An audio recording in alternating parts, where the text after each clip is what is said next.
Coming up on Fulton Today, the Fulton District Attorney addresses gang activity in the county. We'll tell you how.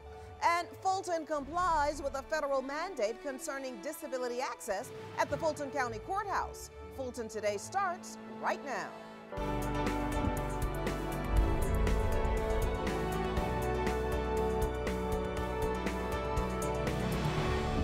Welcome to Fulton Today, everybody. I'm Shania Chavis. The Fulton County District Attorney, along with Atlanta Police, come together to address the major gang issue in the county. Now, Atlanta Police Department, they have identified some 133 active criminal street gangs, and many of them are the subject of violent cases in the DA's office. Now, the DA held a gang community summit, and FGTV's Priscilla Ortega has that story.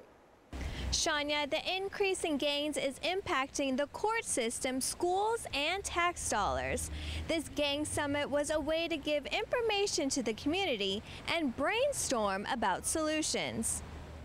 It's a growing problem in our county.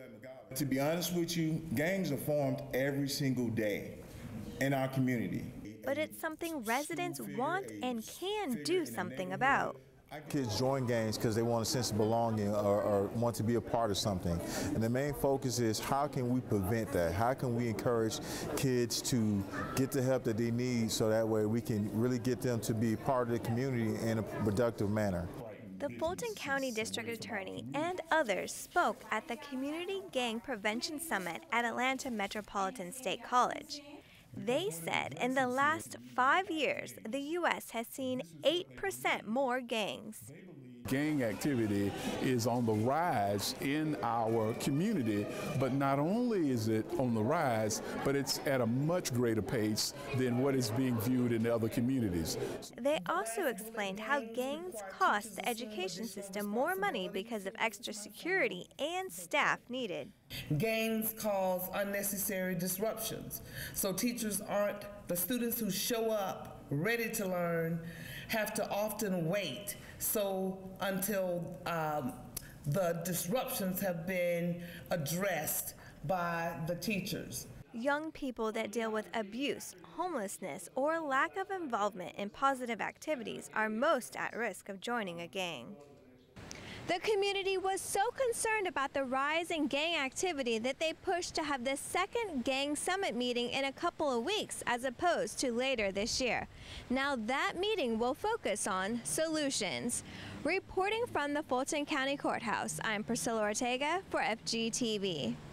Thank you very much, Priscilla. Meanwhile, Fulton County officials are in the process of complying with a federal mandate concerning disability access at the Fulton County Courthouse. Now, the cooperation comes following an initiative by the U.S. Attorney's Office here in Atlanta to review several courthouses in the metro area. FGTV's Felicia Church has our story. Shania, the Fulton County Courthouse is among 9 local facilities that will be under review by the U.S. Attorney for the Northern District of Georgia. That inspection includes a survey and possible on-site inspections. The Americans with Disabilities Act requires that government facilities are accessible to people with disabilities. That includes accessible entrances, parking, restrooms, water fountains, and public telephones. The Fulton County Courthouse was built in the early 1900s. Fulton County underwent its first ADA assessment in the mid-1990s. It wasn't until I think 1995 or 1996 that the courthouses were on record that they had been reviewed for ADA compliance. There were some areas of the courthouse that were not reviewed because it was considered historic. The facility itself was historic, but for the rest of the courthouses, they were found to be accessible to persons with disabilities. In 2012, the county completed phase 1 of a review called Full Access Ahead, a survey on ADA compliance. We started a new ADA self-evaluation plan, and we broke it down into multi-phases. This is not something that you do overnight in one lump sum. So phase 1 was to survey all of our programs that serve the public. The Full Access Ahead report was the final report of the findings of that assessment. That review looked at policy and procedures on accessibility, infrastructure, transportation, and other modifications, like automatic door entrances. The second phase of the project is underway now to identify areas mentioned in the 2013 review. The third phase will include the removal of any impediments or physical barriers. Another phase will include an evaluation of emergency evacuation rules at the Atlanta Fulton County Emergency Management Agency. I think what's important for citizens to know is that the courthouses, as well as the rest of Fulton County, is accessible. On July 30th, the county invites you to join them in celebrating the 25th anniversary of the Americans with Disabilities Act with a program in the Government Center atrium. Reporting for FGTV, I'm Felicia Church. Thank you very much, Felicia. Fulton County's business court goes global. The court can now take on commercial disputes from around the world. In May, the Georgia Supreme Court agreed to allow business court to hear cases involving international arbitration agreements. Arbitration provides a neutral way of resolving disputes with cultural and language differences. The court's ability to quickly resolve such disputes and the influx of international companies to the area is one of the reasons for the change. This city that's got, you know, the busiest, I think still the busiest airport in maybe the world, certainly in this country,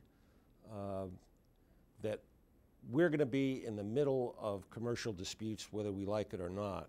And because of that airport and because of the fact that the South really is, you know, the premier city, we think, in the South, people are going to be able to come here conveniently to resolve their disputes.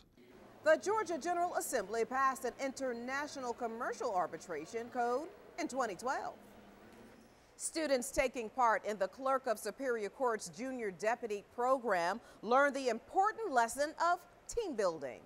After a visit to the Atlanta Cyclorama before it closed its doors, the summer interns headed to Grant Park for a little friendly competition. 3 balls in the bucket! Woo! And for the men team, we have 6 balls! The students took part in several competitions with staff members ranging from bucket tossing to jump rope. The team building activities have really helped us learn about our mentors and the people that we'll be working with so far through this program. The Junior Deputy Clerk program helps students get hands-on experience on the day-to-day operations of the justice system and prepares them for the workplace. We have 20 Junior Deputy Clerks. They're learning the intricate parts of our criminal justice system. They're learning what the clerk's office is responsible for, and they're also learning about the other jobs and responsibilities of our criminal justice partners. For the students, the program helps prepare them for the future. This is a great program. You know, if you want to learn, like, it can really help you further your education. It's many people to help you, like, mentor you and develop your career. So, you know, I just feel like this is a great program. Now, if you are interested in taking part in the Junior Deputy Clerk Summer Program next year, contact Nicholas Cotton at 404-613-4217. And when we come back, we'll take you to a special graduation for a special group of young men. It's in our district by district coverage next.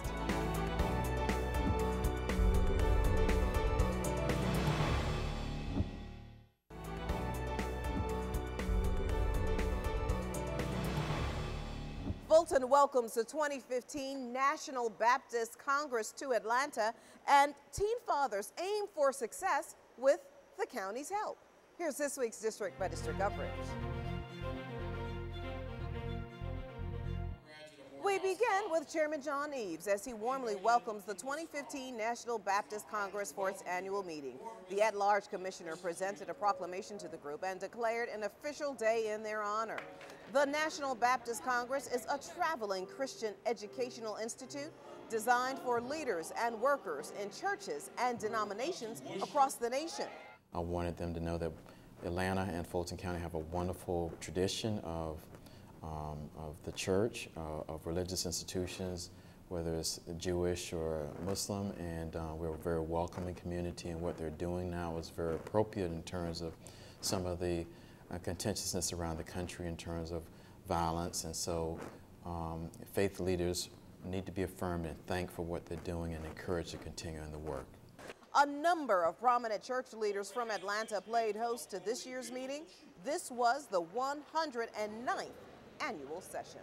Vice Chair Liz Hausman invites the public to learn all about this year's property values.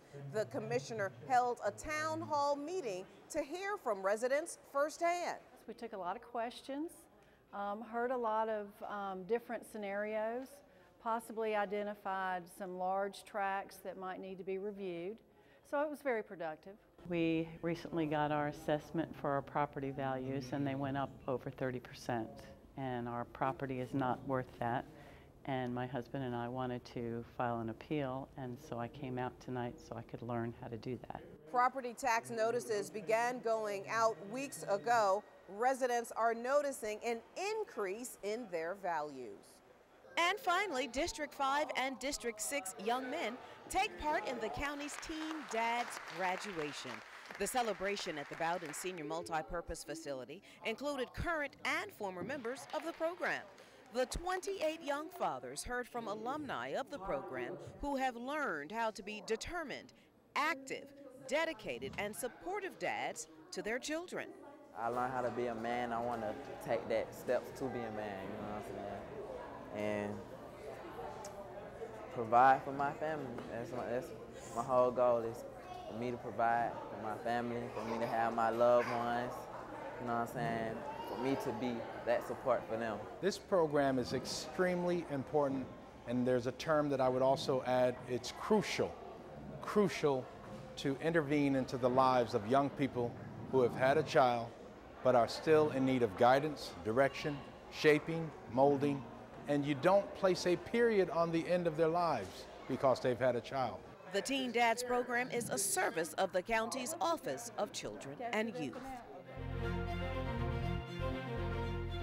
And still to come, hundreds of residents take control of their lives with a simple test. We'll explain when we come back.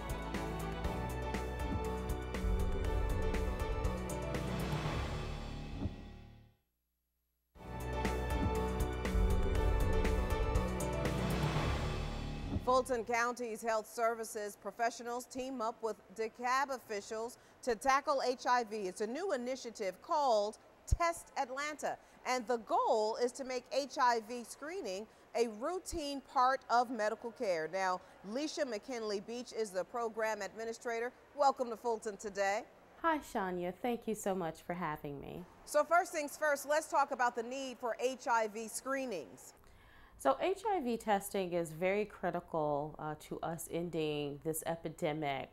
In order for us to provide the services that are needed, the healthcare services and the prevention services, it first starts with an HIV test so that we'll know people's status. People will learn their status and know what type of services that they need. And what is the plan to make these HIV screenings a routine part of all medical care? So the plan is making sure that we bring on partners that can provide testing in diverse settings, from healthcare partners that would ensure HIV testing is routinized and a part of annual exams, a part of the overall health care, to testing provided from community-based organizations that do an outstanding job, making sure that testing is accessible throughout our community. Even recently, we were able to partner with the mall at the West End, providing HIV screenings there, and also being a partner with our community-based organizations that partner with the Walgreens Testing Initiative in recognition of National HIV Testing Day. And let me get your final comments on this initiative. Fulton is very excited about the partners that we have providing HIV testing within our jurisdiction. As a part of Test Atlanta, our goal is to mobilize testing, make sure that we are aware of testing events that happen throughout Fulton and DeKalb counties, making sure that we bring on new partners, organizations that historically may not have been involved as a part of our HIV testing strategy. We also want to make sure that HIV testing is accessible, not just in healthcare settings, but from community, from where people live, work, play, and worship, that they have the opportunity to learn their HIV status. So that's the core of Test Atlanta, and we're very excited to be launching a new initiative that truly is mobilized by government and our community partners. Leisha McKinley Beach, Program Administrator, great talking to you. Thank you so much for your time. Thank you so much for having me. For more information on HIV and testing, go to standuptohivatl.org, or you can call 404-613-1430. With temperatures soaring, health officials issue a warning to limit strenuous outdoor activity. The Georgia Department of Public Health says extreme heat can lead to brain and organ damage and even death. The county's Parks and Recreations Department takes precautions to make sure summer campers don't get heat exhaustion. The campers' outdoor activities are limited when temperatures rise. One of those keys is we don't wait until children are thirsty before we hydrate them. We give them regular breaks throughout the play session, because when you wait for someone to get thirsty, sometimes you've waited too long. So we take regular and consistent breaks, make sure we keep them out of the most intense heat of the day, and make sure that they're hydrated before they go out to engage in any activity, as well as maintaining good training for all of our staff members. Now, symptoms of a heat stroke include dry red skin, convulsions, and disorientation. Heat exhaustion is a milder form of heat stroke that may develop after several days of heat exposure and dehydration. Now, those signs include extreme weakness, muscle cramps, nausea, or headaches. If somebody experiences heat stroke symptoms, take them to a cool location and immediately call 911. The county is looking to honor those who put the health of the environment first. The Fulton County Citizens Commission on the Environment is seeking nominations for its annual awards program. The FCCCE is looking for the Best Environmental Advocate, Best Development, and Best Environmental Program. It's important to recognize these individuals, programs, and groups because the improvement in the environment translates to an improvement in health. The deadline to submit entries for this year's award ceremony is July 30th. The awards will be presented on October 21st. For more information, call 404-613-1546 or visit the website right there on your screen. And still to come, the history of Paramount Records comes to life at the Southwest Arts Theater. We'll tell you how when we come back.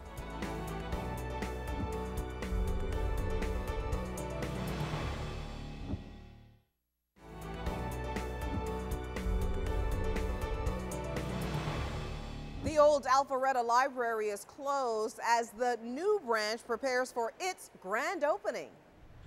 The new Alpharetta City Center Library will open July 30th.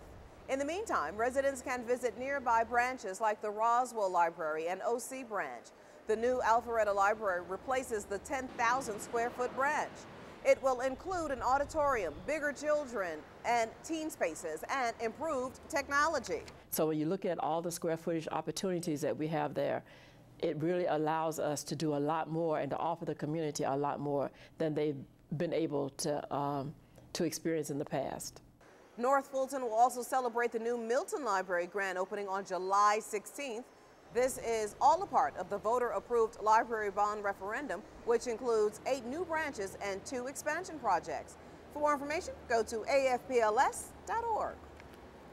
And finally, Tony Award-winning director Kenny Leon presents a roof-raising play at the Southwest Arts Theater.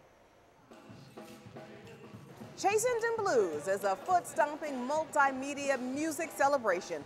It's the untold story of Paramount Records and features Grammy-nominated R&B singer Anthony David, who joins the cast as a bluesman. The play recounts how a small Midwest town changed American music. The blues to me is like a healing salve. It heals you. It makes you feel better. The blues is also in gospel music. The blues is also in rap. The blues is also in country. The blues is also in jazz. The blues is in every form of music in terms of the world culture. And so I want the audience to walk away, once again, being reminded of the giants whose shoulders we are standing on. The Southwest Arts Center will have performances for Chastened in Blues until August 2nd. You can go to truecolorstheater.org for more information. And before we go, our reminder that we'd like to connect with you online. Check us out on Twitter, Facebook, Instagram, and of course, our YouTube channel. Well, that does it for this edition of Fulton Today. I'm Shania Chavis. Thank you for watching. Join us each week for news around and about Fulton County.